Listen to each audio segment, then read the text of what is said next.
Welcome to Shri Chaitanya అకాడమీకి స్వాగతం. Okay, ఈరోజు శీతోష్ణ స్థితి అనే పాఠ్యాంశాన్ని ఎగ్జామ్ పెట్టామమ్మా. మరి ఈ పాఠ్యాంశంలో మీరు ఏ విధంగా వీటిని ప్రశ్నలు జవాబులు ఇచ్చారో చూద్దాం.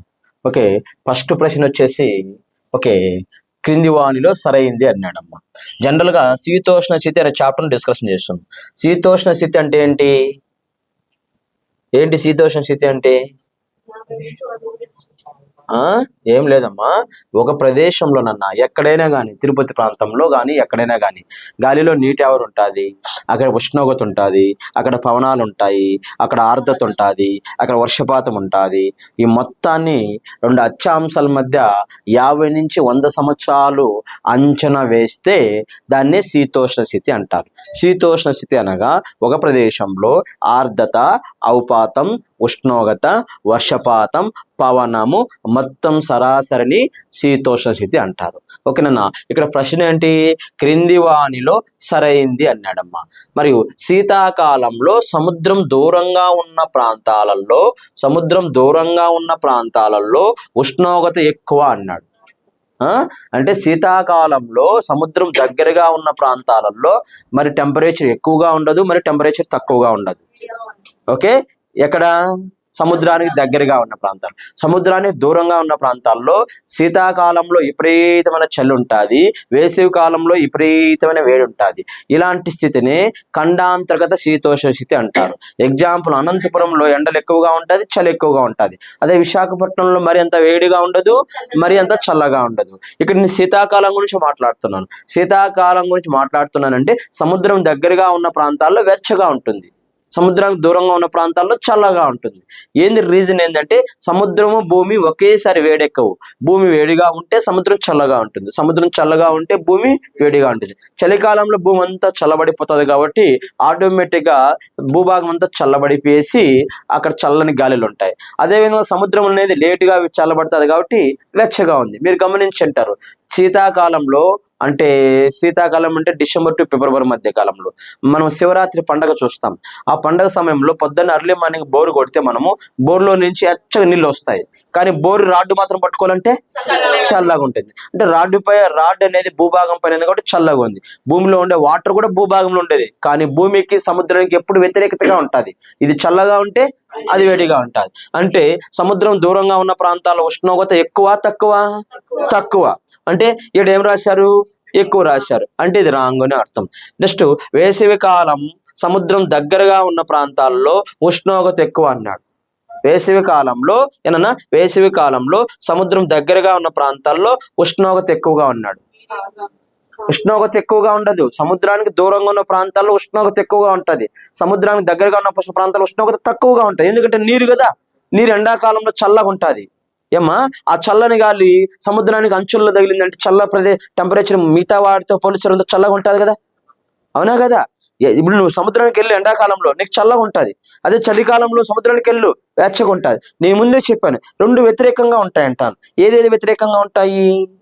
భూమి, సముద్రం రెండు వ్యతిరేకంగా ఉంటాయి. అలా ఉండడం వల్లే వర్షం వచ్చేది, అలా ఉండడం వల్లనే పీడనాలు ఏర్పడేది. ఆ పీడనాలు ఒక ప్రాంతం నుంచి మరొక ప్రాంతానికి జర్నీ చేస్తాయి.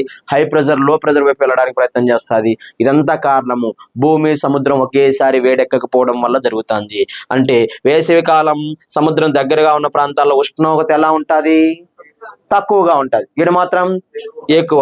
అంటే ఏంది? ఇది రాంగ్. తర్వాత విశాఖపట్నం ఖండాంతర్గత ఉష్ణోగ్రత అన్నాడు. విశాఖపట్నం ఖండాంతర్గత ఉష్ణోగ్రత కాదు, విశాఖపట్నం సముద్రాంతర్గత ఉష్ణోగ్రత.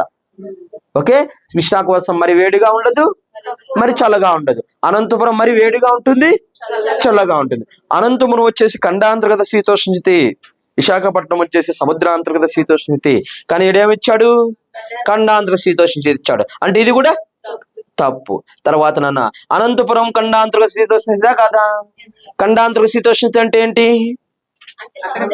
సముద్రానికి దూరంగా ఉన్న ప్రదేశాలలో చలికాలంలో విపరీతమైన చలి, వేసవి కాలంలో విపరీతమైన వేడి ఉంటే అలాంటి ప్రదేశాన్ని ఖండాంతర్గత శీతోష్ణ స్థితి అంటారు అని పాఠ్యాంశంలో చెప్పడం జరిగింది. అంటే ఇందులో కరెక్ట్ మనకేంది?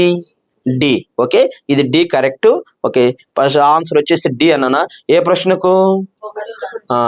నెక్స్ట్ అదే విధంగా రెండో ప్రశ్న చూద్దాం. రెండో ప్రశ్న చూస్తే శీతాకాలం శీతాకాలం గురించి సరైన అంశాలు రాయండి అన్నాడు. శీతాకాలం గురించి సరైన అంశాలు అన్నాడు. మరియు శీతాకాలం గురించి సరైన అంశాలు మీకు తెలియాల. శీతాకాలం అంటే ఏంటి? ఫస్ట్ చల్లగా ఉండడానే శీతాకాలం అంటారా? అంతే కదా, చల్లగా ఉండడాన్ని మీకు శీతాకాలం అంటారు. జనరల్ గా శీతాకాలం అంటే ఏం తెలుసునా, సూర్యకిరణాలు ఎక్కడైతే నిట్టు నిలువుగా పడే ప్రదేశంలో అక్కడ వేసవి కాలం సంభవిస్తుంది.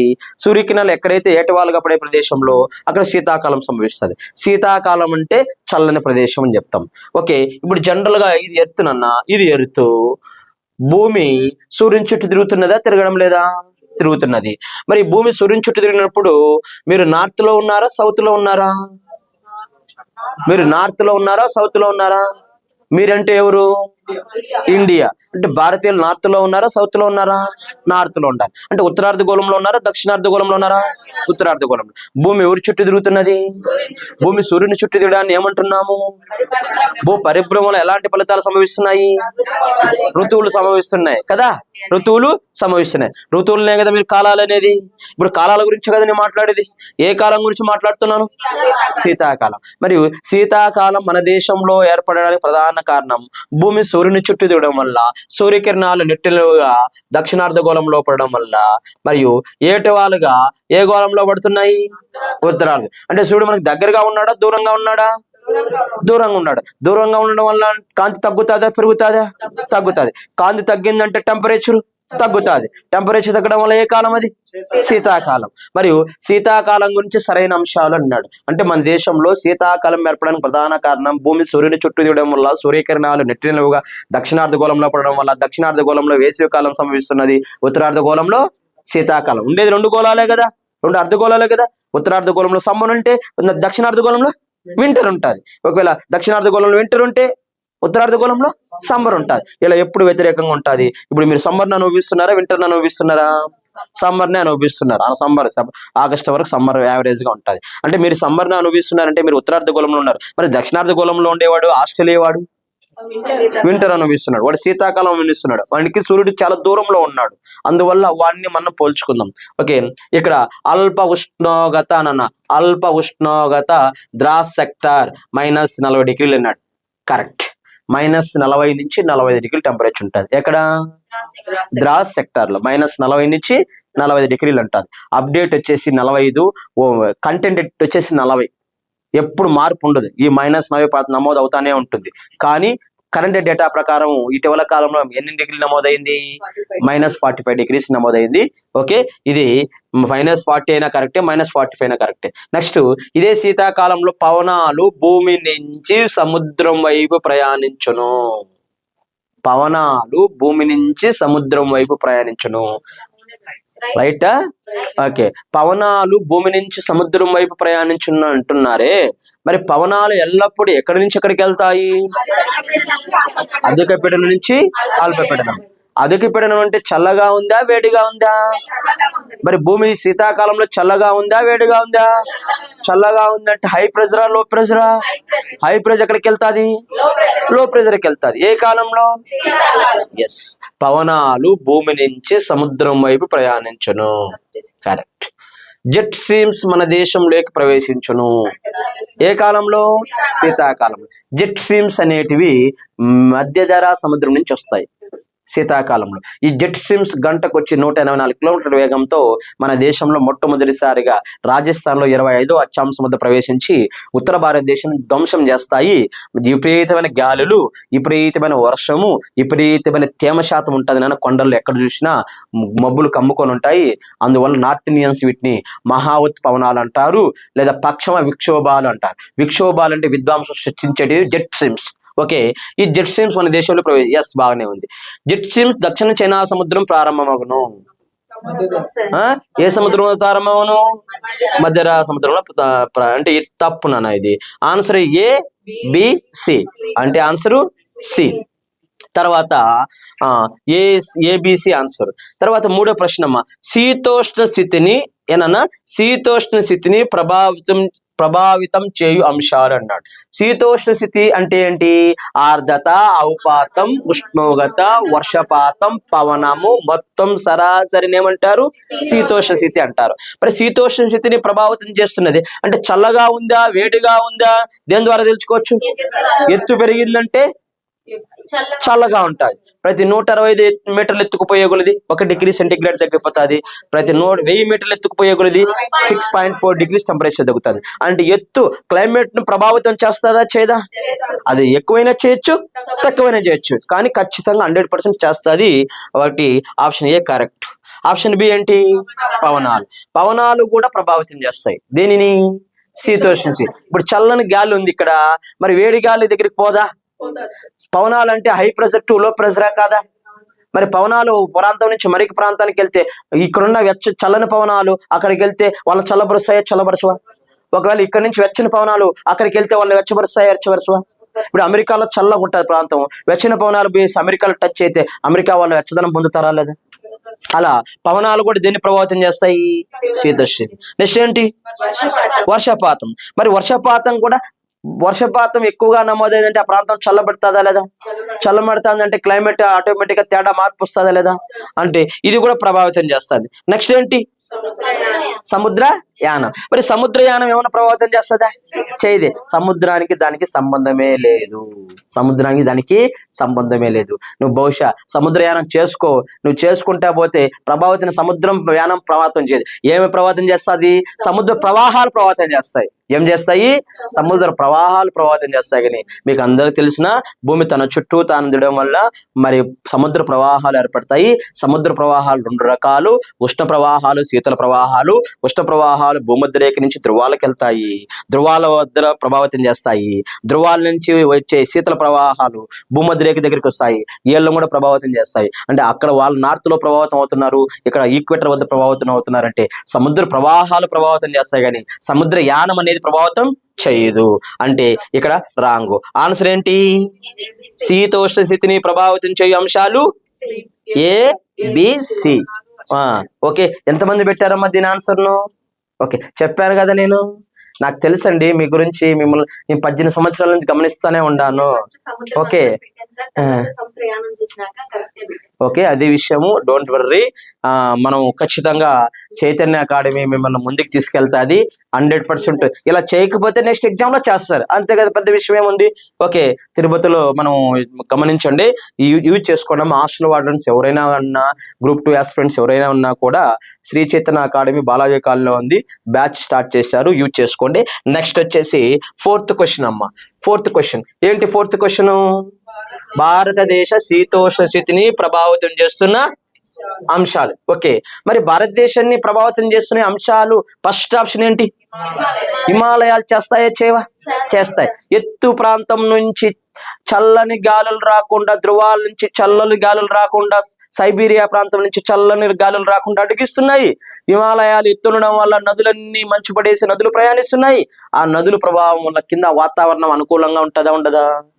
ఆ హిమాలయాలు ఎత్తు ప్రాంతం ఉండడం వల్ల భారతదేశం సస్యశ్యామలంగా ఉండడానికి అవకాశం ఉందా లేదా? అంటే శీతోష్ణ స్థితిని, మరి ఇప్పుడు ఎడారి ఉందండి, మన దేశంలో ఎడారి ఉంది, హిమాలయాలు కానీ లేకపోయి ఉందంటే మరి భారతదేశంలో ఎడారిలో నీటిని తీసుకునే వాళ్ళమా? రాజస్థాన్ లో నీటిని తీసుకునే వాళ్ళమా? సట్లెజ్ నది నుంచి రాజస్థాన్ కెనాల్ లేదా ఇందిరాగాంధీ కెనాల్ నుంచి నీరు తీసుకునే వాళ్ళమా? తీసుకోలేము. ఎవరు లేకపోయి ఉంటే? హిమాలయాలు లేకపోయి ఉంటే. మరి హిమాలయాలు ఉండడం వల్ల శీతోష్ణ స్థితిని మన దేశంలో ప్రభావితం చేసిందా లేదా? ఎస్. అంటే ఫస్ట్ ఆప్షన్ ఏ కరెక్ట్. రెండోది బి, దీపకల్పం. భారతదేశం శీతోష్ణ స్థితిని ప్రభావితం చేయు అంశాలు. ఎస్, దీపకల్పం కూడా ప్రభావితం చేస్తుంది. 3 వైపులుగా నీరు లేకపోయి ఉంటే మీకు పవనాలు అనేటివి వచ్చేటివా? మీకు వర్షం అనేది వచ్చేదా? రావు. 3 వైపులు నీరు ఉండడం వల్ల దీపకల్ప భూభాగంలో ఒక టెంపరేచర్ ఉంటుంది, మైదానాలలో ఒక టెంపరేచర్ ఉంటుంది. దీపకల్ప భూభాగంలో ఒక టెంపరేచర్ ఉండడం వల్ల, మైదానాల్లో ఒక టెంపరేచర్ ఉండడం వల్ల, ఒక పక్కన హై ప్రెషర్, ఒక పక్కన లో ప్రెషర్ ఉండడం వల్ల, హై ప్రెషర్ లో ప్రెషర్ వైపు పోవడం వల్ల 2 మీట్ అవుతాయా, మీట్ కావా? ఒక డిఫరెంట్ గా అంటే హై లో పోతుందా?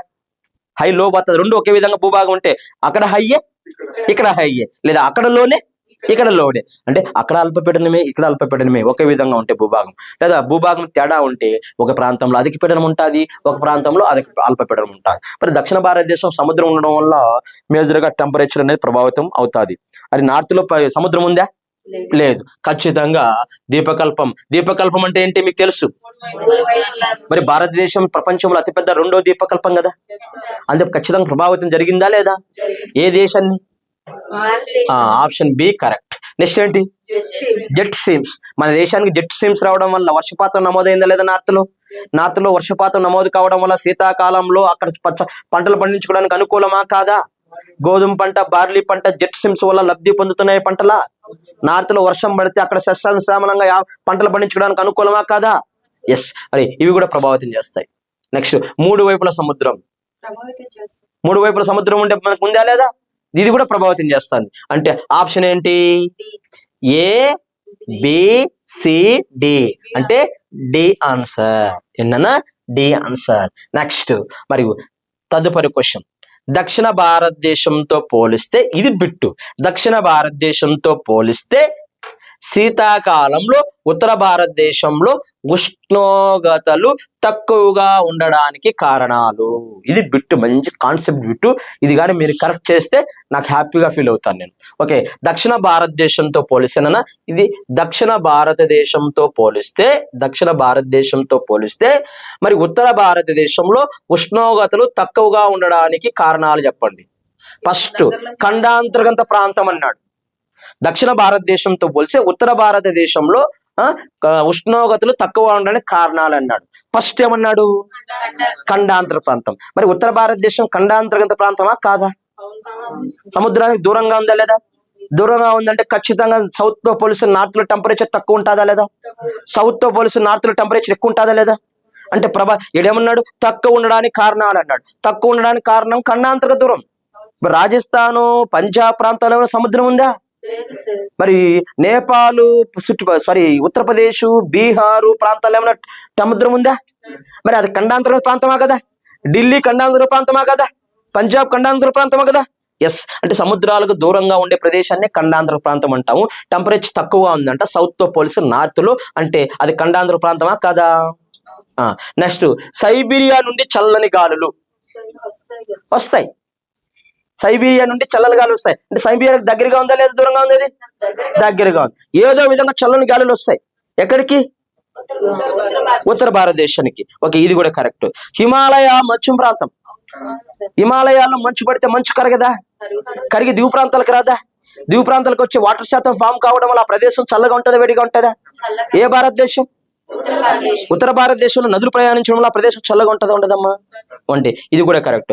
ఏ correct, B correct, C correct. Next D చూద్దాం. 5వ ప్రశ్న. ఓకే, భూమధ్య రేఖ దగ్గరగా ఉండడం. భూమధ్య రేఖకు దగ్గరగా ఉత్తర భారతదేశం ఉందా?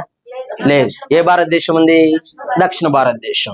ఓకే, భూమధ్య రేఖ దగ్గరగా ఉంటే వాస్తవంగా టెంపరేచర్ ఎక్కువ ఉంటుంది. ఇది భూమధ్య రేఖ దూరంగా ఉండడం వల్ల సూర్యకిరణాలు ఏటవాలుగా పడతాయా, నిట్ట నిలువగా పడతాయా? నార్త్ తో దక్షిణ భారతదేశంతో పోలిస్తే ఉత్తర భారతదేశం సూర్యకిరణాలు ఏటవాలుగా పడతాయా, నిట్ట నిలువగా పడతాయా? ఏటవాలుగా పడతాయి. అందువల్ల భూమధ్య రేఖ దగ్గరగా ఉండడం కాదు, భూమధ్య రేఖ దూరంగా ఉండడం అంటే రాంగ్. మరియు ఇక్కడ ఆన్సర్ ఏంటి? ఏనన్నా? ఏబిసి. ఇది రాంగ్ గా తీసుకోవచ్చు. సి వచ్చేసి కరెక్ట్. ఏబిసి. ఓకే, తర్వాత నెక్స్ట్ ప్రశ్న వచ్చేసి ఇది అందరూ పెట్టింటారు, ఎందుకంటే ఇది బాగా కరెక్ట్ గా దొరుకుతుంది కాబట్టి ఆన్సర్ మీరు క్వశ్చన్ చేస్తారు. Wait and see. జతపరచుము. హందీలు, కాలబైసాకి చిరుజల్లు, చెర్రీ బ్లోసమ్స్ అండ్ తొలకరి అన్నాడు. అంటే వాస్తవంగా ఈ జల్లులు వేసవి కాలంలో నమోదవుతాయి. వీటిని ఋతుపవన ఆరంభ జల్లులు అంటారు. వేసవి కాలంలో ఏమవుతుందంటే భూమి అంతా వేడెక్కిపోయి ఉంటుంది. వేడెక్కిన గాలి అంతా పైకి వెళ్తుంది. పైకి వెళ్ళిన గాలి చల్లబడుతుంది. ఇక్కడ అల్పపీడనం ఉంటుంది, సముద్రంలో అధిక పీడనం ఉంటుంది. అధిక పీడనం ఖచ్చితంగా అల్పపీడనం దగ్గరికి వచ్చినప్పుడు ఈ చల్లని గాలులు పైకి వెళ్ళి చల్లని గాలులు ఆ మేఘాల తగులుగానే ఆ తరంగానికి నెట్ట నిలువుగా ఆ మేఘాన్ని తగలగానే అలా కరగినట్టు పెద్ద పెద్ద చిరుకులతో, ఉరుములు, మెరుపులు, వడగండ్లతో మరియు వర్షపాతం కురుస్తుంది. అలాంటి వర్షపాతాన్ని సంవహన వర్షపాతం అంటారు. అంటారు. సంవహన వర్షపాతం అంటేనే తొలకరి జల్లులు. మీరు స్కూల్కి వెళ్ళింటారు అప్పుడప్పుడు ఎండాకాలంలో చిన్నప్పుడు ఒక హాలిడేస్ లో. మీరు క్యారీ బ్యాగ్ ఎత్తుకొని మోయలేక అయ్యో పెద్ద పెద్ద చినుకులు పడుతూ ఉంటాయి సాయంకాలం. గమనించారా మీరు? ఎండాకాలంలో గమనించారా? అంటే మార్చి మే మధ్య ఎక్కువగా పెద్ద పెద్ద జల్లులు పడతాయి. సాధారణంగా రోజులతో పోలిస్తే పెద్ద పెద్ద చినుకులు ఎండాకాలంలోనే పడేది. ఎందుకంటే అలా మేఘం కరిగినట్టే పడిపోతుంది. ఎందుకంటే తరంగం అనేది నిట్టినలుగా తగులుతుంది మేఘానికి. ఎప్పుడైనా తరంగం అనేది అడ్డంగా తగిలిందంటే వర్షం చిన్న చిన్న చినుకులు పడతాయి. ఎప్పుడైతే నిట్టనిలుగా తగిలిందంటే ఆటోమేటిక్ ఏమవుతుంది? పెద్ద పెద్ద చినుకులతో కిందికి వెళ్తాది. ఇక్కడ వాటిని మనం తొలకరి జల్లులు అంటున్నాము. మరి హందీలు అనేది ఏ రాష్ట్రం? Very nice. కాలబైశాఖి పశ్చిమ బెంగాల్. Cherry blossoms Karnataka. తొలకరి హందీలు 4 నన్న. ఇక్కడ 4 ఉంది, ఇక్కడ 4 ఉంది. అంటే ఇది కాదు ఇది కాదు అని డిలీట్ చేసేసుకోవచ్చు. లేదు సార్ నేను లాస్ట్ చూద్దామంటున్నావా? తొలకరి జల్లులు. తొలకరి ఎక్కడ? తెలంగాణ. తొలకరి జల్లులు తెలంగాణ 1 అయిపోయి. ఫస్ట్ మీరు ఏం చేయాలంటే ప్రశ్న చూసేటప్పుడు ఫస్ట్ చూడొద్దండి, లాస్ట్ చూడండి. ఫస్ట్ టాలీ ఏంటంటే లాస్ట్ చూడండి. ఎందుకంటే టైం సేవ్ అవుతుంది. మీరు అన్ని చూసుకుంటే వెళ్ళిననుకో నిమిషం అయిపోతుంది. నిమిషాన్ని ఏ విధంగా తగ్గించుకోవడానికి ప్రయత్నం చేయాలంటే టెక్నికల్ యూజ్ చేయాలి. టెక్నికల్ యూజ్ ఏంటంటే లాస్ట్ డి చూడాలి. డి చూస్తే ఒకటే టాలీ ఏంటంటే ఆటోమేటిక్ ఏమైపోతుంది? ఆన్సర్ వచ్చేస్తుంది. మనం ఏం చేస్తాము? ఇది చూస్తాము అయ్యో 2 అంటే దరిదాపులు 20 నుంచి 30 సెకండ్లు అయిపోతుంది. మళ్ళీ సి చూస్తాము 60 సెకండ్లు అయిపోతుంది. నీ చేతిలో 60 సెకండ్లు వెళ్ళిపోయింది. నువ్వు టైం ఏం చేయాలా? ఎగ్జామ్ లో సేవ్ చేసి పెట్టాలా. ఎక్కడో చోట మనల్ని ఇబ్బంది పెట్టే బిట్టు ఉంటుంది ఒకటి, అప్పుడు తల తింటుంది ఆ బిట్టు. ఆ బిట్టుకి ఏం చేయాలి? మనం ఇక్కడ సేవ్ చేసే టైంను అక్కడ ఉపయోగించుకోవాలా. అంటే టఫ్ గా ఉండే బిట్టుని ఉపయోగించుకోవాలి. ఇక్కడ తేలిగ్గా బిట్టు ఉంది కదా. ఓకే, తొలకరి జల్లులు వచ్చేసి తెలంగాణలో పడతాయి. ఆంధ్రప్రదేశ్ లో వచ్చే ఎరువాక జల్లులు అంటున్నాము. ఓకే, ఇవి మన వేసవి కాలంలో సంవహన వర్షపాతం గురించి విశేషాలు. నెక్స్ట్ అదే విధంగా తదుపరి క్వశ్చన్ వచ్చేసి 7th ప్రశ్న అమ్మ. ఓకే, ఇది మంచి బిట్టు, దీన్ని చూద్దాం మీరు ఏంటి పరిస్థితి అని. ఓకే, ఇక్కడ గమనించండి. మన దేశంలో వేసవి కాలం గురించి సరైన అంశాలు అన్నాడమ్మా. మన దేశంలో వేసవి కాలం గురించి సరైన అంశాలంటే వేసవి కాలం మన దేశంలో ఏర్పడడానికి ప్రధాన కారణాలు ఉత్తరార్ధగోళంలో సూర్యకిరణాలు నిట్టిలుగా ఉన్నాయా ఎటవాలుగా ఉన్నాయా? మన దేశంలో వేసవి కాలం రావడానికి ప్రధాన కారణాలు సూర్యకిరణాలు నిట్టిలుగా ఉన్నాయా ఎటవాలుగా ఉన్నాయా? మరి ఏ గోళంలో? మరి ఉత్తరార్ధగోళంలో నిట్టిలుగా పడడం వల్ల దక్షిణార్ధగోళంలో. అందువల్ల మన దేశంలో ఏ కాలం? విపరీతమైన ఎండలు ఉండడం వల్ల టెంపరేచర్ ఎక్కువగా ఉండడం వల్ల పీడనము. ఏ పీడనం? మరి భూమి పైన అల్పపీడనం ఏర్పడి సముద్రంలో పీడనాలు ఎల్లప్పుడు ఎక్కడి నుంచి ఎక్కడికి వెళ్తాయి? ఎక్కడ చూడండి. మన దేశంలో వేసవి కాలం గురించి సరైన అంశాలు. పవనాలు భూమి నుండి సముద్రం వైపు ప్రయాణించును. వేసవి కాలంలో పవనాలు భూమి నుండి సముద్రం వైపు ప్రయాణించును. రాంగ్. సముద్రం నుంచి భూమికి వస్తాయి అంటే తప్పుగా ఇవ్వడం జరిగింది. వెచ్చన పవనాలు ప్రయాణించును. వేసవి కాలంలో వెచ్చని పవనాలు ప్రయాణించును. రాజస్థాన్ లో ప్రయాణించును. వీటిని స్థానిక పవనాలు అంటారు. ఇవి రాజస్థాన్ లో వాయువు దిశలో ప్రయాణించును. ఇవి వేసవి కాలంలో ప్రయాణించును. ఎస్ అంటే ఇవి కరెక్ట్ నాన్న. నెక్స్ట్ లూ పవనాలు కేరళ రాష్ట్రంలో మొదటిగా చేరును. రాంగ్. ఎక్కడ ప్రవేశించినవి? రాజస్థాన్ లో ప్రవేశించు. ఏ కాలంలో? వేసవి కాలంలో. ఇది కూడా రాంగ్. నెక్స్ట్ ప్రశ్న వచ్చేసి సంవహన వర్షపాతం నమోదవును వేసవి కాలంలో. ఏ వర్షపాతం నమోదవును? సంవహన వర్షపాతం నమోదవును. అంటే ఆన్సర్ ఏంటి? సరైన అంశాలు అన్నాడు. నీకు ఫస్ట్ ఇది కావాలా? సరైన అంశాలు రౌండప్ చేయాలా. B comma D. ఓకే, ఇక్కడ మనం చిన్న సవరణం చేశాం కదమ్మా. ఆన్సర్ ఏంటి? B D. Okay, answer B D. Okay, వేసవి కాలంలో ఏ వర్షపాతం కురుస్తుంది? సంవహన వర్షపాతం కురుస్తుంది. నెక్స్ట్ ప్రశ్న అన్న, వేసవి కాలంలో ఉత్తర భారతదేశంలో వేసవి కాలంలో ఉత్తర భారతదేశంతో పోలిస్తే దక్షిణ భారతదేశంలో ఉష్ణోగ్రతలు తక్కువగా ఉండడానికి కారణాలు సరైనవి అన్నాడు.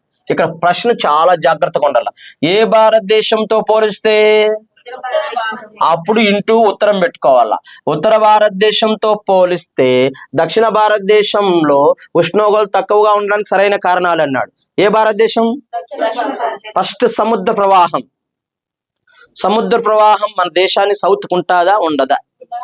ఎక్కడైనా కానీ ప్రపంచంలో సముద్రం ఉందంటే ఖచ్చితంగా సముద్ర ప్రవాహాలు టచ్ అవుతాయి. సముద్ర ప్రవాహాలు అంటే చలనాలు. సముద్ర చలనాలు సౌత్ టచ్ కావా?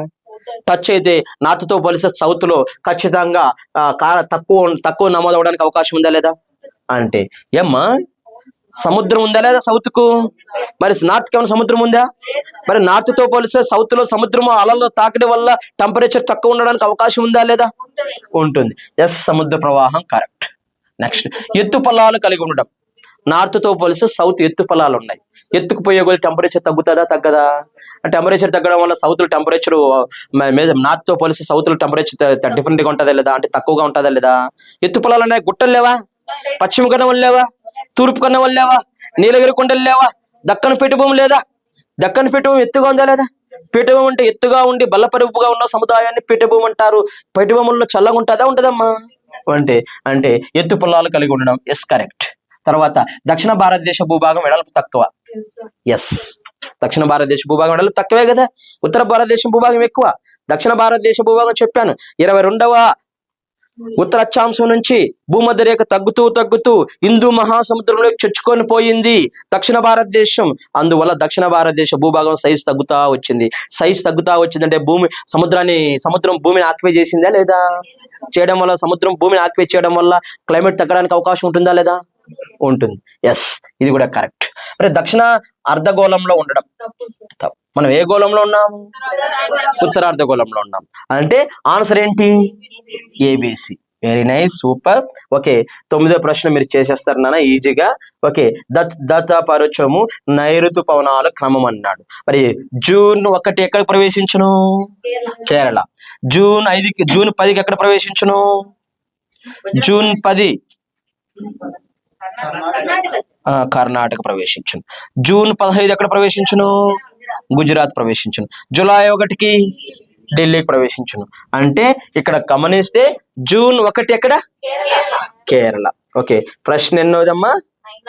9th ప్రశ్న. ఓకే,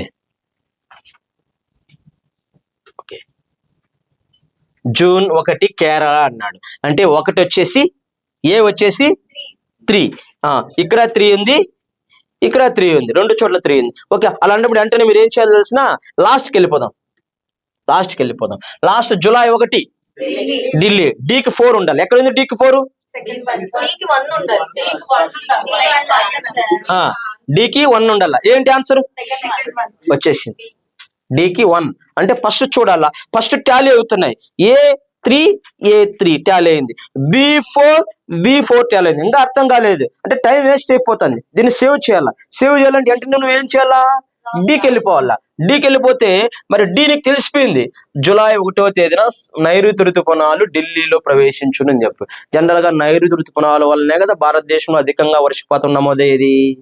ప్రపంచంలో ఋతుపవనాల దేశం భారతదేశం అంటారు. ప్రపంచంలో ఋతుపవనాల ఖండం ఆసియా ఖండం అంటాం. ఋతుపవనాల వల్లనే భారతదేశంలో అత్యధికంగా వర్షపాతం నమోదవుతుంది. అందువల్ల అన్నపూర్ణ దేశం అని కూడా అంటారు. ప్రపంచంలో ఎక్కువ వ్యవసాయ రంగం పైన ఆధారపడే దేశం భారతదేశం. ఇన్ని కోట్ల మందికి జనాభా ఉందంటే నైరుతి ఋతుపవనాలే మనకు రీజన్. ఓకే, హిమాలయాలు నార్త్ లో ఉన్నాయి. ఉత్తర భారతదేశం ఏదో విధంగా నదుల వల్ల ఆహారం తీసుకుంటారు. మరి దక్షిణ భారతదేశం వాళ్ళు ఎలా బతకాలమ్మా? ఖచ్చితంగా నైరుతి ఋతుపవనాల ప్రభావమే కదా. ఋతుపవనాల ప్రభావమే కదా. ఋతుపవనం అంటే ఋతువును బట్టి లేదా కాలం బట్టి వచ్చేదే ఋతుపవనము. వాస్తవంగా నైరుతి ఋతుపవనం మన దేశానికి నైరుతి దిశలో రావడం వల్ల నీటి నైరుతి ఋతుపవనాలు అంటున్నాము. వాస్తవంగా ఇది దక్షిణార్ధగోళంలో ఆగ్నేయ దిశలో ఆస్ట్రేలియా వద్ద ప్రారంభమైంది. దీన్ని ఆగ్నేయ పవనం అంటాము. ఈ ఆగ్నేయ పవనం భూమధ్య రేఖ తాగగానే భూమి తన చుట్టూ తాను తిరగడం వల్ల ఒక కొరియాల శక్తి ఏర్పడుతుంది.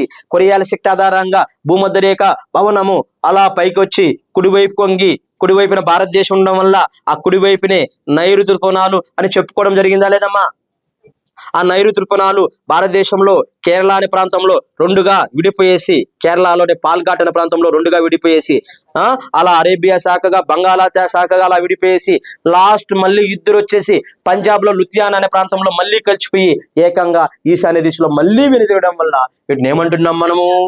ఈశాన్య ఋతుపవనాలు అని చెప్పేసి ఆల్రెడీ మీకు నోట్బుక్ లో ఇవ్వడం జరిగింది, ఆల్రెడీ ఎక్స్ప్లెనేషన్ చేయడం జరిగింది. ఇక్కడ నైరుతి ఋతుపవనాల ప్రభావం తీసుకుంటే దేశంలో 90% వర్షపాతం కురుస్తుంది నాన్న. నైరుతి ఋతుపవన కాలంలో అధికంగా వర్షపాతం, ఎలాంటి వర్షపాతం అంటే పర్వతీయ వర్షపాతం, పర్వతాలు గడ్డీకునే వర్షపాతాన్ని పర్వతీయ వర్షపాతం అని చెప్పేసి ఆల్రెడీ డిస్కషన్ చేశాను. అంటే ఇక్కడ సి వచ్చేసి 2 అని చెప్తున్నాము. సి జూన్ 15 ఎక్కడ? Gujarat. Yes correct. Last D ఎక్కడమ్మా? ఢిల్లీ. Okay correct. అదే విధంగా నెక్స్ట్ ప్రశ్న వచ్చేసి 10వ ప్రశ్న. ఓకే, ఈ 10వ ప్రశ్న మీరు చేసింటారు అని నేను అనుకుంటున్నాను. ఎలా అనుకుంటున్నా అంటే మీరు తెలివైన వాళ్ళు కదా, ఖచ్చితంగా చేసింటారు. ఓకే, క్రింది వానిలో నైరుతి ఋతుపవనాల గురించి సరికాని అంశం అన్నాడు. అంటే నైరుతి ఋతుపవనాల గురించి సరికాని అంశం. ఫస్ట్, వర్షాఛాయ ప్రాంతాలు తమిళనాడు, లడక్కు, మాసిన్రాం. తప్పు. లడక్కు తమిళనాడు అనేది వర్షాఛాయ ప్రాంతాలు, మాసిన్రాం అనేది వర్షాఛాయ ప్రాంతం కాదు. అంటే ఇది రా. ఓకే, తర్వాత దక్షిణ భారతదేశంలో అధిక వర్షపాతం, ఇది కూడా రాంగ్. ఉత్తర భారతదేశంలో ఎక్కువగా కురుస్తుంది. దక్షిణ భారతదేశంతో పోలిస్తే నైరుతి ఋతుపవనాలు ఉత్తర భారతదేశంతో ఎక్కువగా ఉంటాయి. మీకు ఎందుకు ఇలా మీ గెస్ తప్పైంది తెలుసా? మీరు దక్షిణ భారతదేశంలో నదులన్నీ ప్రయాణిస్తున్నాయి కదా, ఇవన్నీ నైరుతి ఋతుపవనాలు కదా ప్రయాణించేది అని చెప్పేసి మీరు పెట్టింటారు. మిమ్మల్ని ముందే ఎక్స్పెక్ట్ చేశాను, నేను బిట్టు రాసేటప్పుడు ఎక్స్పెక్ట్ చేశాను ఇలా ఖచ్చితంగా ఉంటుందని చెప్పేసి. ఓకే, ఇది రాంగ్. నెక్స్ట్ తర్వాత ఏంటి? మొదటిగా పాల్ఘాట్ చేరును.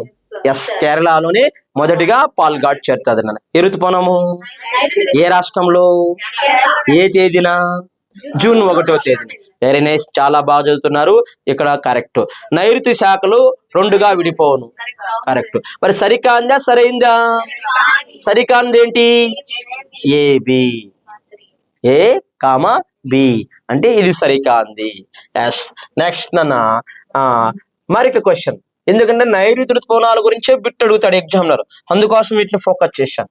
నైరుతి ఋతుపవనాల వలన అల్పంగా వర్షపాతం పొందే ప్రాంతాలు కానివి. నైరుతి ఋతుపవనాల వలన అల్పంగా వర్షపాతం పొందే ప్రాంతాలు కానివి. మరియు విదర్భ కాదు, బళ్ళారి కాదు, మరియు లడక్ కాదు. ఏడేంటివి? నైరుతి ఋతుపవనాల వల్ల అల్పంగా వర్షపాతం పొందే ప్రాంతాలు కానివి అన్నాడు. ఇవి అల్పమే, ఇది అల్పమే, ఇది అల్పమే. ఆన్సర్ వచ్చేసి అత్యధికంగా. ఎస్, ఇది పెట్టారా ఆన్సర్? ఒకరా ఇద్దరు పెట్టారా? Okay, wait and see. Okay, చాలా క్వశ్చన్ చాలా తేలిగ్గా ఉండాల, తప్పు చేయడానికి ఎక్కువ అవకాశాలు ఉంటాయి. నైరుతి ఋతుపవనాల వలన అల్పంగా మీరు ఖచ్చితంగా ఇది పెట్టింటారు, ఇది ఏదో ఒకటి పెట్టింటారు. ఓకే, నాకు తెలుసమ్మా. ఓకే, మీలాంటి వాళ్ళ కోసమే ఇలాంటి పేపర్ ఎక్స్ప్లెనేషన్ చేస్తున్నాను. ఇది మీరే కాదు, రాష్ట్రం అంతా యూజ్ చేసుకుంటారు. చూసుకొని జాగ్రత్త పడి ముందుగా మన ఈ కోచింగ్ సెంటర్కి వస్తే హాస్టల్ వార్డు అంతా ఖచ్చితంగా మిమ్మల్ని పంపిస్తాము 100%. ఓకే, బీడీ ఎస్పిరెంట్స్ ఎవరైనా కానీ రండి. తర్వాత జతపరచము అన్నాడు అన్న. మరియు ఆన్సర్ ఏంది ఇందులో? మలబార్ లో తక్కువ పడుతుందా ఎక్కువ పడుతుంది అంటే కానిదే కదా ఇది. ఓకే, నెక్స్ట్ ఇది అందరూ చేసింటారు. జతపరచము. వసంత ఋతువు. ఋతువులు ఎలా ఏర్పడతాయి? భూ పరిభ్రమణం వల్ల. ఋతువులు ఎన్ని? 6. వసంత ఋతువు చైత్రం వైశాఖ, గ్రీష్మ ఋతువు శరద్ ఋతువు, శిశిర ఋతువు.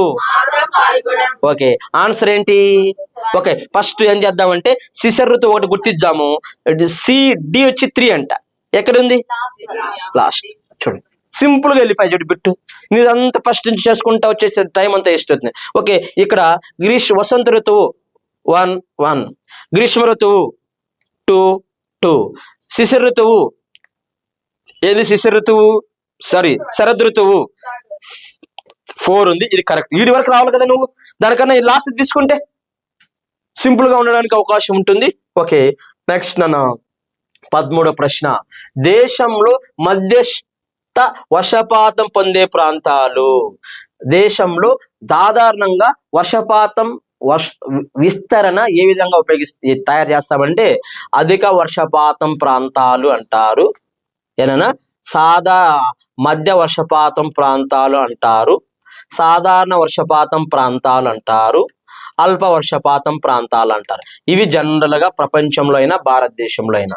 అధిక వర్షపాతం అంటే 200 నుంచి 300 సెంటీమీటర్ ప్రాంతాలు, మధ్య వర్షపాతం అంటే 100 నుంచి 200 సెంటీమీటర్ ప్రాంతాలు, సాధారణ వర్షపాతం అంటే 70 నుంచి 100 సెంటీమీటర్లు, మరి అల్ప వర్షపాతం అంటే 50 సెంటీమీటర్ల కన్నా తక్కువ ఉన్న ప్రాంతాలు, 50 సెంటీమీటర్ కన్నా తక్కువ ఉన్న ప్రాంతాలు. ఏమన్నాడు? మధ్యస్థ అంటే ఎంత? 100 to 200. మరి 100 to 200 మధ్యస్థ వర్షపాతం పొందే ప్రాంతాలు 100 to 200 ఎక్కడ ఉంటది? మధ్యప్రదేశ్ లో ఉంటది, ఛత్తీస్గఢ్ లో ఉంటది. మహారాష్ట్రలో వచ్చేసి సాధారణ వర్షపాతం, తెలంగాణ వచ్చేసి సాధారణ వర్షపాతం, ఆంధ్రప్రదేశ్ సాధారణ వర్షపాతం, కర్ణాటక సాధారణ వర్షపాతం, కేరళ వచ్చేసి అత్యధిక వర్షపాతం. ఓకే, మీరు చేశారా? ఒక్కరా? Okay, very nice, thank you. ఇది ఖచ్చితంగా బహుశా ఎక్స్పర్ట్స్ చేయడానికి అవకాశాలు ఉంటాయి ఇలాంటి బిట్లు. ఆన్సర్ ఏం రాసుకుందాం మనము? ఏ అంటే ఆన్సర్ వచ్చేసి ఏబి, ఆన్సర్ వచ్చి ఏబి. ఇవి నాన్న అధిక వర్షపాతం ప్రాంతాలు ఏం తెలిసిన 200 నుంచి 300 సెంటీమీటర్లు. అలా దేశంలో 200 నుంచి 300 సెంటీమీటర్లు పశ్చిమ కనుమలు, ఈశాన్య రాష్ట్రాలు, అండమాన్ నికోబార్ దీవులు. ఎన్ని సెంటీమీటర్లు? 200 నుంచి 300. 100 నుంచి 200 మధ్యప్రదేశ్, ఛత్తీస్గఢ్, జార్ఖండ్, మధ్య భారతదేశం ఎక్కువగా నమోదవుతుంది. సాధారణ వర్షపాతం వచ్చేసి 70 నుంచి 100 మహారాష్ట్ర, తెలంగాణ, ఆంధ్రప్రదేశ్, తమిళనాడు, కర్ణాటక, నాట్ కేరళ సౌత్ లో. ఓకే, మరి సాధారణ వర్షపాతం, అల్ప వర్షపాతం 50 సెంటీమీటర్ల తక్కువ. 50 సెంటీమీటర్లు తక్కువ మీకు అందరికి తెలుసు, రాజస్థానే కదా. ఓకే, రాజస్థాన్ చుట్టుపక్కల ప్రాంతాలు, గుజరాత్, నార్త్ గుజరాత్, పడమర యూపీ, ఇలా బిట్టుని ఇలా మీరు అర్థం చేసుకొని మీరు ఆన్సర్ చేయాలి. ఓకే, ఏదో చదువుతున్నారు, చాలా బాగా చదువుతున్నారు, ఇలా ఇదే విధంగా చదివితే ఖచ్చితంగా రీచ్ అవుతామమ్మా. ఓకే, ఆన్సర్ ఏంటి? ఏబి. నెక్స్ట్ మన దేశంను ఋతుపవనాలు ప్రభావితం చేయు అంశాలు అన్నాడు. మన దేశంలో ఋతువులు వస్తున్నాయా లేదా? భారతదేశాన్ని ఋతుపవనాల దేశం అంటున్నావా లేదా? నైరుతుపవనాలు వస్తున్నాయా లేదా? ఈశాన్య ఋతుపవనాలు వస్తున్నాయా లేదా? అవునా కదా? ఎస్. దేశంను ఋతుపవనాలు ప్రభావితం చేసే అంశాలు ఎల్నినో ప్రభావితం చేస్తుంది. ఎందుకు ఎల్నినో ప్రభావితం చేస్తుంది అంటే ఎల్నినో వల్ల భారతదేశం కరువు గురవుతుంది. ఎల్నినో వల్ల భారతదేశం కరువు గురైతే ఎంట మీదుగా లానినో వచ్చేసి ఎల్నినోను చల్లబరుస్తుంది. ఎల్నినోను చల్లబరిస్తే ఆటోమేటిక్ గా వర్షపాతం రావడానికి అవకాశం ఉంటుంది. ఎల్నినో ఏర్పడితేనే కదా లానినో వచ్చేది. అంటే ఎల్నినో ఖచ్చితంగా ప్రభావితం చేస్తుంది ఎవరిని? ఇప్పుడు ఎల్నినో వచ్చింది, వర్షం పడిందా? ప్రభావితం చేసిందా లేదా మన దేశాన్ని? ఇప్పుడు వర్షం పడదు. బహుశా ఈ ఎల్నినో ప్రభావం 4 సంవత్సరాలు ఉంటాయని నేను చదివిన రోజుల్లో చెప్పే విషయం. కానీ 4 సంవత్సరాలు వర్షం పడకపోతే చాలా కష్టాలు పడతారు. మీరు దయచేసి ఉద్యోగం తెచ్చుకొని హ్యాపీగా సెటిల్మెంట్ తీసుకోండి. ఓకే, ఇంతకన్నా అవకాశం రాదు. ప్రతిరోజు న్యూస్ పేపర్ చదవాలమ్మా. న్యూస్ పేపర్ చదివితే జనరల్ నాలెడ్జ్ అనేది బేసిక్ గా బాగా ఫౌండేషన్ పడుతుంది. 1 అవర్ పేపర్ కేటాయించాలి. మీరు ప్రతిరోజు 1 అవర్ మీరు ఏం చదవాలా? పేపర్ చదవాలి. ఓకే, ముందుగా కోచింగ్ సెంటర్కి వచ్చి పేపర్ చదువుకోండి, తీసుకొచ్చుకోండి. ఓకే, ఇక్కడ ఎల్నినో జెట్ స్ట్రీమ్స్ వర్షం ఇచ్చాయా లేదా? ప్రభావితం చేసిందా లేదా? మరియు ఇక్కడ ITCZ అన్న ఏంటి? ITCZ inter tropical convergence zone. దీన్ని అంతర అభిసరణ మండలం అంటారు. ఇది భూమధ్య రేఖ ఇరువైపులా ఉంటాయి. ఏం తెలుసా? నైరుతి ఋతుపవనాలు ప్రారంభమయ్యేటి మళ్ళా అక్కడికే చేరేటి. భూమధ్య రేఖ ఇరువైపులా 0 డిగ్రీ అక్షాంశం నుంచి 10 డిగ్రీల అక్షాంశాల మధ్య ఉన్న ప్రదేశాన్ని ITCZ అంటారు. దీన్ని అంతర అభిసరణ మండలం అంటారు. దీన్ని డోల్డ్రమ్స్ అంటారు. దీన్ని ప్రశాంతత మండలం అంటారు. ఇక్కడ నైరుతుపవనాల ప్రభావం స్టార్ట్ అయ్యేస్తాయి. ఒకవేళ అక్కడ గాన అంత వేడిగాను కాకపోయి ఉంటే పవనాలు వచ్చేటి అక్కడికి రావు కదా. వేడిగా ఉండడం వల్ల పవనాలు వచ్చేది. భూమధ్య రేఖ ఇరువైపులా వేడిగా ఉండడం వల్ల అల్పపీడనం ఏర్పడుతుందా లేదా? నాయన అల్పపీడనం దగ్గరికి ఎవరు వస్తారు? అధిక పీడనం వస్తుంది. ఎప్పుడైనా గుర్తుపెట్టుకోండి, అల్పపీడనం దగ్గరికి ఎవరు వస్తారు? పీడనాలు ఎల్లప్పుడూ ఎక్కడి నుంచి ఎక్కడికి? మరి భూమధ్య రేఖ వద్ద రోజు వర్షం పడదా? మరి భూమధ్య రేఖ వద్ద దగ్గరలో మనం ఉన్నామా లేదా? మనం భూమధ్య రేఖ దగ్గరికి ఆ పవనం రావడం వల్ల, కొరియాల శక్తి వల్ల పవనం కుడివైపు పొంగుతుందా లేదా? ఉంగడం వల్ల దాన్ని నైరుతి పవనాలుగా చెప్పుకుంటడం జరిగిందా లేదా? ఎస్. మరియు ఐటీసీ జడుగు ప్రభావితం చేసింది. నెక్స్ట్ ఏంటి? దక్షిణ ధ్రువం కూడా ప్రభావితం చేసింది. హిందూ మహాసముద్రం, పసిఫిక్ మహాసముద్రం ఉష్ణోగ్రతల వ్యత్యాసం వల్ల మరి ఏర్పడేదే దక్షిణ డోలనము. రెండు సముద్రాలు ఒకే టెంపరేచర్ ఉండాలా? రెండు పక్కపక్కన సముద్రం ఒకే టెంపరేచర్ ఉండాలా లేదా? మరి పసిఫిక్ మహాసముద్రం ఎక్కువగా టెంపరేచర్ అయ్యి హిందూ మహాసముద్రం టెంపరేచర్ తక్కువ కావడం వల్ల మరి ఈ రెండు తేడాగా ఉండడం వల్ల ఒక చోట హై ప్రెషర్, లో ప్రెషర్ ఎల్లప్పుడు ఎక్కడి నుంచి వెళ్తాది? మరి పసిఫిక్ వెళ్ళిపోదా? హిందూ మహాసముద్రం నుంచి వెళ్ళిపోవడం వల్ల భారతదేశం ప్రభావితం అవుతుందా లేదా? దాన్ని ఏమంటాము? మరి ఆన్సర్ ఏంటి? ఏబిసిడి. నెక్స్ట్ ప్రశ్న వచ్చేసి 15. దేశంలో వరదల ప్రభావం అధికం మరియు అవరోహణ పద్ధతి. చూడండమ్మా, ఇది కానీ మీరు చేస్తే మీకు మంచి గిఫ్ట్ ఇస్తానమ్మా ఈరోజు. నేనే ఇవ్వాలనుకుంటున్నాను. ఎందుకన్నా ఫాస్ట్ గా చెప్పడానికి లేదు, స్లోగా చెప్తాను. ఇది ఆన్లైన్ క్లాసెస్, మనం నవ్వుకోవడానికి క్లాస్ లేదు. దీన్ని అందరూ చాలా మంది చూస్తారమ్మా. ఓకే, దేశంలో వరదల ప్రభావం అధికంగా మరియు అవరోహణ పద్ధతి. అవరోహణ పద్ధతి అంటే ఏంటి? మరియు మీరు ఖచ్చితంగా అందరూ తప్పు చేసి ఉంటారు నాకు నమ్మకము. ఎందుకంటే అందరూ అస్సాం పెట్టింటారు. Yes or no? ఎస్. కానీ నాట్ అస్సాం. ఫస్ట్ ఉత్తరప్రదేశ్ లో పడుతుంది, సెకండ్ వచ్చేసి బీహార్ లో పడుతుంది, మరియు తర్వాత వచ్చేసి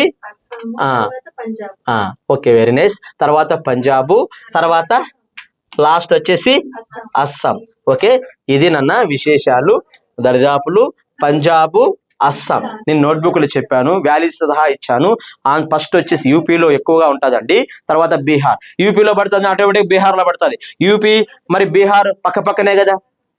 గాగ్రా, కోసి, గండక్ నదులు ఉత్తర భారతదేశాన్ని వరదలతో ముంచెత్తుతాయి అని చెప్పడం జరిగింది. ఆన్సర్ నేను ఇచ్చాను. ఓకే, సెకండ్ ప్లేస్ వచ్చేసి తర్వాత బీహారు, థర్డ్ ప్లేస్ వచ్చేసి పంజాబ్. 5 నదులు కలయికలు ఉంటుంది పంజాబ్. సింధు, జీలం, చీనాబ్, రావి, బియాస్, సట్లెజ్. 5 నదులు కలయికలు ఏర్పడుతుంది. వర్షం బాగా వచ్చిందంటే నదిలో వరద రాదా? ఆ వరదల గురించి కదా మాట్లాడింది నేను. పంజాబ్, అస్సాం. ఆన్సర్ ఏంటి? C. ABCD. Okay very nice. తర్వాత క్రింది వాణిలో సరికానివి అన్నాడు అన్న. ఇది కూడా మంచి బిట్ అమ్మా. క్రింది వాణిలో సరికానివి అన్నాడు. దేశంలో చక్రవాత వర్షపాతం అధికం కాదు. ఏ వర్షపాతం? జనరల్ గా వర్షపాతం 3 రకాలు: సంవహన వర్షపాతం, పర్వతీయ వర్షపాతం, చక్రవాత వర్షపాతం. సంవహన వర్షపాతం ఎండాకాలంలో కురుస్తుంది, పర్వతీయ వర్షపాతం నైరుతి ఋతుపవన కాలంలో కురుస్తుంది, చక్రవాత వర్షపాతం ఈశాన్య ఋతుపవన కాలంలో కురుస్తుంది. ప్రపంచంలో ఎక్కువగా కురిసేది పర్వతీయ వర్షపాతం. ఓకే, దేశంలో చక్రవాత వర్షపాతం అధికమా? No, wrong. మరియు దేశంలో పర్వతీయ వర్షపాతం అల్పమా? అది కూడా రాంగ్. తర్వాత దేశంలో సంవహన వర్షపాతం శీతాకాలంలో నమోదవునా? ఇది కూడా రాంగ్. మరి ఏ కాలంలో నమోదవుతుంది? వేసవి కాలంలో. దేశంలో పర్వతీయ వర్షపాతం డిసెంబర్ నెలలో అధికమా? ఇది కూడా రాంగ్. ABCD total wrong. దేశంలో పర్వతీయ వర్షపాతం డిసెంబర్ లో కాదు నాన్న, డిసెంబర్ లో వచ్చేది చక్రవాత వర్షపాతం. పర్వతీయ వర్షపాతం వచ్చేసి జూన్ లో కురుస్తుంది. ఎక్కడ కురుస్తుంది? జూన్ లో. ఓకే, ఇది ఆన్సర్ వచ్చేసి ABCD. ఓకే, నెక్స్ట్ ప్రశ్న నాన్న. ఏంటి నెక్స్ట్ ప్రశ్న? మంచి పెట్టు. ఇది కానీ మీరు పెట్టి ఉంటే మీరు ఛాంపియన్స్ ఖచ్చితంగా.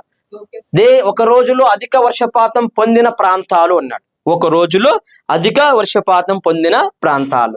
ఓకే, ఇక్కడ ఆప్షన్ వచ్చేసి A Amin, B Mumbai, C మాసిన్రామ్, D Cherrapunji. కానీ చాలా తేలిగ్గా బిట్టుంది, కానీ ఇది 100% తప్పు చేసి ఉంటారు నా ఎక్స్పెక్టేషన్. ఆప్షన్ వచ్చేసి AB. ఆప్షన్ వచ్చేసి AB. ఒక రోజులో అత్యధికంగా వర్షపాతం నమోదైన ప్రాంతాలు లక్షద్వీపుల్లో అమీన్ దీవులు, అదేవిధంగా ముంబై నగరంలో అత్యధికంగా వర్షపాతం నమోదైంది. ఓకే, కరెక్ట్ పెట్టారా? ఓకే, మాసిన్రామ్ అనేది ఒక రోజులో కాదు, చాలా రోజుల్లో మాసిన్రామ్ లో పడుతుంది. నాకు తెలుసమ్మా, మీరు అందరూ ఇలా D పెట్టింటారని నాకు తెలుసు. మీలాంటి వాళ్ళని చాలా మందిని చూసాను నేను 18 సంవత్సరాల్లో. ఆప్షన్ ఏంది? AB. Okay very nice. ఈ రోజు ఖచ్చితంగా మరియు పురుషులు ప్రథమ స్థానంలో ఉండడానికి అవకాశాలు ఎక్కువ కనపడుతున్నాయి. ఓకే ఓకే, నెక్స్ట్ వచ్చేసి ప్రశ్న వచ్చేసి 18. ద్వీపకల్ప భూభాగంలో వర్షపాతం విస్తరణ రీతి క్రింది విధంగా ఉంటుంది. ఎక్కడ? దీపకల్ప భూభాగంలో. నాన్న దీపకల్ప భూభాగంలో పడమర నుంచి తూర్పుకెళ్ళే కొలది తగ్గును. పడమర నుంచి తూర్పుకెళ్ళే కొద్ది తగ్గును. ఎక్కడ? దీపకల్ప భూభాగం. మరియు దక్షిణం నుంచి ఉత్తరం పోయే కొలది తగ్గును. సి ఉత్తరం నుంచి దక్షిణ పోయే కొలది పెరుగును. దక్షిణం నుంచి ఉత్తరం పోయే కొలది పెరుగును అన్నాడు. పడమర నుంచి తూర్పుకెళ్ళే కొలది తగ్గును అన్నాడు. ఇడేమన్నాడు? వర్షపాతం రీతి క్రింద విధంగా ఉంటుంది అన్నాడు. పడమర నుంచి తూర్పుకెళ్ళే కొద్ది తగ్గదు. రాంగ్. దక్షిణం నుంచి ఉత్తరానికి పోయే కొలది తగ్గును. No, wrong. ఉత్తరం నుంచి దక్షిణానికి పోయే కొలది పెరుగును. Yes, correct. దక్షిణం నుంచి ఉత్తరానికి పోయే కొలది వర్షపాతం పెరుగుతుంది. ఏ పీఠభూమిలో?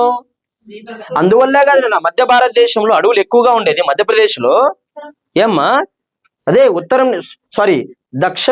నుంచి దక్షిణానికి పోయే కొలది పెరుగును. ఓకే, దక్షిణం నుంచి ఉత్తరానికి పోయే కొలది ఇక్కడ చూడండి అమ్మా, ఇది కూడా రాంగ్. దక్షిణం నుంచి ఉత్తరానికి పోయే కొలది పెరుగును. ఎస్, దక్షిణం నుంచి ఉత్తరానికి పోయే కొలది పెరుగును. అంటే దక్షిణ భారతదేశం నుంచి ఉత్తర భారతదేశానికి పోయే కొలది ఖచ్చితంగా వర్షపాతం పెరుగుతుంది. ఎందుకు మీరు గమనించండి. నేను సతత హరితారణ్యాల గురించి మాట్లాడేటప్పుడు మరి మధ్యప్రదేశ్లో 100 నుంచి 200 సెంటీమీటర్ వర్షపాతం పడడం వల్ల అరణ్యాలు మధ్యప్రదేశ్ ఎక్కువ ఉన్నాయని చెప్పానా లేదా? ఏమా? దక్షిణ భారతదేశం నుంచి ఉత్తర భారతదేశం పోయే వర్షపాతం పెరిగిందా లేదా? మీరు గమనించండి, 100% పెరుగుతుంది. ఓకే, అలా పైకి పోయే కొద్దీ పెరుగుతుందా పెరగదా? దాని పరంగా ఆన్సర్ తీసుకోవాలా. ఆన్సర్ వచ్చేసి డి. ఎన్నో దానికి? 18th question. తర్వాత నెక్స్ట్ ప్రశ్న వచ్చేసి అమ్మా ఏం లేదు నాన్న, దీపకల్ప భూభాగంలో దీపకల్ప భూభాగం గురించి సరైన అంశాలు వర్షపాత విస్తరణ కింది విధంగా ఉంటుందన్నాడు. మరియు ఇది దీపకల్ప భూభాగం. పడమర నుంచి తూర్పుకెళ్లే కొద్దీ తగ్గుతున్నా అన్నాడు. పడమర నుంచి తూర్పుకెళ్లే కొద్దీ ఎందుకు తగ్గుతుంది? అసలు పడమర నుంచి తూర్పు పవనమే పోదు. అర్థం చేసుకోండి, తూర్పుకు పోదు పవనం. పడమర నుంచి ఇలా వెళ్ళిపోతుంది పైకి. పశ్చిమకలం అడ్డొచ్చేయా లేదా అంటే రాంగు. తర్వాత నెక్స్ట్ దక్షిణం నుంచి ఉత్తరానికి పోయే కొలది తగ్గున్నాడు. ఎందుకు తగ్గుతుంది? దక్షిణ భారతదేశంలో వర్షం పడిందా, ఉత్తర భారతదేశం ఎక్కువ పడిందా వర్షపాతం? అది కూడా రాంగు. నెక్స్ట్ మరొక బిట్టు, ఉత్తరం నుంచి దక్షిణానికి పోయే కొలది పెరుగునా తగ్గుతుంది. ఇది కూడా రాంగ్. మరియు దక్షిణం నుంచి ఉత్తరం పోయే కొలది పెరుగునా? పర్వతాలు ఎత్తున్నాయి అక్కడ నార్త్లోనే కదా. నార్త్లో ఎక్కువ ఉండడం వల్ల మేఘాలు తగులుతాయా తగలవాటుగా, అందువల్ల వర్షపాతం పడుతుంది. ఇది కరెక్ట్. D correct. ఎన్నోది? 18. తర్వాత నాన్న క్వశ్చన్, ఇది మంచి బిట్టు, ఇది సింపుల్ గా ఉంది, అందరూ చేసింటారు. భారతదేశంలో అక్టోబర్ నెలలో ఏ ప్రాంతంలో వాతావరణం వేడిగా మరి ఉక్కగా ఉండును? బెంగాల్ మైదానము. బెంగాల్ మైదానంలో అక్టోబర్ హీట్ అని చెప్పానా లేదా? శీతాకాలంలో అక్టోబర్ హీట్ ఏర్పడుతుంది, ఉక్కగా బట్టి చెమట పడుతుంది, దీన్ని అక్టోబర్ హీట్ అంటారు అని చెప్పడం జరిగింది. Okay, very nice. 19 bit D answer. Last 20వ ప్రశ్న వచ్చేసి ఇది మంచి బిట్టు. రాజస్థాన్ లో ఋతుపవనాల వలన తక్కువ వర్షపాతం కలగడానికి కారణాలు? ఆరావళి పర్వతాల వర్షాఛాయ ప్రాంతమా కాదా? ఆరావళి పర్వతాలు అడ్డు రావడం వల్ల బ్యాక్ ప్రాంతంలో రాజస్థాన్ లో వర్షం తక్కువగా నమోదైందా లేదా? కరెక్ట్. Yes, correct. మరియు ఋతుపవనాలు రాజస్థాన్ భూభాగం చేరే సమయానికి అందులో తేమ శాతం తగ్గిపోయింది. ఇది కూడా కరెక్ట్. అంటే తూర్పు నుంచి పడవరకు వచ్చే కొద్దీ లుధియానా దగ్గరికి చేరే కదా, దాంట్లో తేమ శాతం తగ్గిపోవడం వల్లే కదా రాజస్థాన్ లో మనుషులు, వాళ్ళ అలవాట్లు, వాళ్ళ అభిరుచులు తేడాలో మార్పు వచ్చినాయా లేదా? ఎండలో ప్రభావం వల్ల మార్పు వచ్చే వాళ్ళల్లో. ఎస్, ఇది కూడా కరెక్ట్. తర్వాత హిమాలయాలు రాజస్థాన్ భూభాగానికి దూరంగా ఉండడం, ఇది కూడా కరెక్ట్. హిమాలయాలు కానీ దగ్గరగానే ఉండింటే ఖచ్చితంగా రాజస్థాన్కి వాన వచ్చేదా రాదా? హిమాలయాలు దూరంగా ఉండడం వల్ల ఇది కూడా కరెక్ట్. అంటే ఆప్షన్ 5 ఏది? 20వ ప్రశ్న. ఓకే, ఇవి మనకు నీట్ గా లెక్కేసేవండి. Thank you.